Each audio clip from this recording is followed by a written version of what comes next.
It was past midnight when I heard the soft creak of the front door. I sat up, my heart pounding, and peered through the window. There she was, small, thin, and barefoot, her shadow shaking under the dim streetlight. She clutched a small plastic bag, probably holding the little money she had managed to save. Then, just as she took her first step outside, a voice roared through the darkness. "Where do you think you're going?" The sound of Madame Clara's voice sent shivers down my spine. Within seconds, the house came alive with slamming doors and hurried footsteps. Before she could even run, a rough hand grabbed her arm and yanked her back inside. "Thief! Ungrateful wretch! You eat my food, sleep in my house, and now you want to run away." I wanted to look away.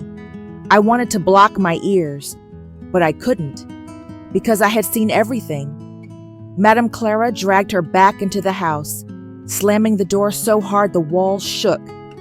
I sat frozen, afraid to breathe. "You want to disgrace me, huh?" Madame Clara spat, her fingers digging into the girl's thin arm. "After everything I've done for you?" The girl, her name was Simi, kept her head down, her small shoulders trembling. "I'm sorry, Ma," she whispered. Madame Clara slapped her so hard she fell to the floor. "Sorry for yourself. You think I don't know what you were planning? To run back to your useless mother? That woman who dumped you here because she couldn't feed you?" Simi didn't answer. She just clutched her arm where Clara had hit her, her eyes filled with something I couldn't name. I knew that look. Hopelessness. It had been months since Simi came to live with us. Her mother had sent her from the village, just like my own mother had sent me years ago. "Your aunt is rich," they said. "She will take care of you." But they never knew the truth. Madame Clara never wanted another child in her house. She already had her own children, Daniel and Ada, who went to expensive schools and had everything they wanted. Simi was not like them. She didn't sleep in a bed like they did. She slept on the cold, hard floor of the storeroom. She didn't eat the same food as them. While they had rice with chicken, Simi had cold Gary and leftover soup, if she was lucky. And worst of all, she didn't go to school. She was here to work, washing clothes, scrubbing floors, cooking food she never got to eat. And no matter how hard she tried, nothing was ever enough. I knew, because I had been just like her. "Get up," Madame Clara ordered, her voice sharp. Simi struggled to her feet, wiping the tears from her face. "Tomorrow morning, before anyone wakes up, you will clean this entire house. If I see one speck of dust, you won't eat for 2 days." I saw Simi's lips part, like she wanted to beg, but she stopped herself. Madame Clara turned to me. "And you, stop staring like a fool. Go to bed before I find something for you to do." I hurried away, but I couldn't sleep. That night, I lay in my own small corner of the house, listening to Simi cry softly into the darkness. I wanted to tell her to be strong. I wanted to tell her I understood. But what was the point? We were trapped. The next morning, Simi worked without a word. She scrubbed the floor, washed the plates, and ironed Madame Clara's expensive clothes. She didn't complain. She never did. But something was different about her that day. She moved slower. Her hands trembled as she folded a shirt. Her eyes looked distant, as if she wasn't really there. "Are you okay?" I whispered when Madame Clara wasn't looking. She gave a weak smile. "I'm fine." But she wasn't, because later that evening, she collapsed. It happened in the kitchen. One moment, she was washing plates. The next, she fell to the floor with a loud thud.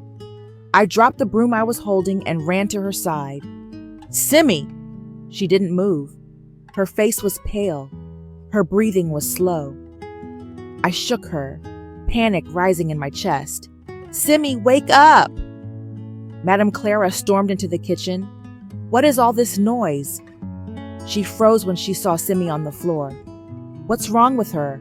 Madame Clara asked, but I could hear something in her voice. Fear. "She hasn't eaten all day," I said, my own voice shaking. "She's weak." Madame Clara's face twisted. "Nonsense. She's pretending. Pour water on her." Daniel and Ada stood by the door watching silently. Their mother snapped at them. "Stop standing there! Get me my phone!" For the first time, Madame Clara looked nervous. She knew this wasn't normal. She knew something was wrong.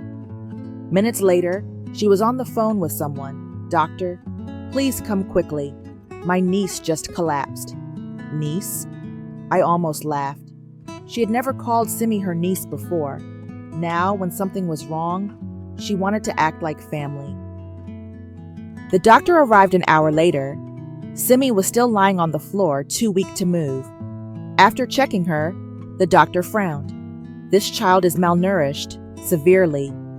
Madame Clara shifted uncomfortably. "She eats well, doctor. She's just a little tired." The doctor looked at her, then at me. I didn't say a word. "You're lying," the doctor said simply. "This girl is starving. If she doesn't get proper food and care, she could die." Madame Clara opened her mouth to argue, but the doctor cut her off. "If you don't want trouble, send her back to her mother. I will be back to check on her, and if I see her in this condition again, I will report you." For the first time ever, I saw fear in Madame Clara's eyes.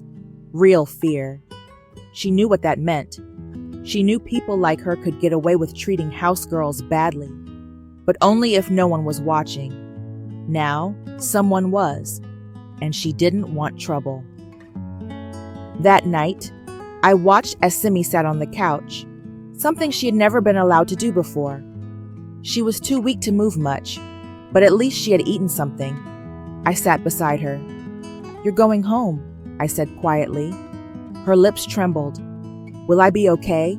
I nodded. "Yes, you will." Madame Clara was quiet that night. She didn't shout. She didn't give orders. She just sat in the corner of the living room, staring at nothing. Maybe, for the first time, she felt guilty. Maybe not. But it didn't matter. Simi was finally free. The lesson: I never saw Simi again after she left. But I hope she found happiness. I hope she found love. And I hope she never had to sleep on the cold floor again. Because no child deserves to be treated like a slave. No child deserves to suffer in silence. So I ask you, the one reading this story, what would you do if you saw someone like Simi? Would you speak up? Or would you stay silent?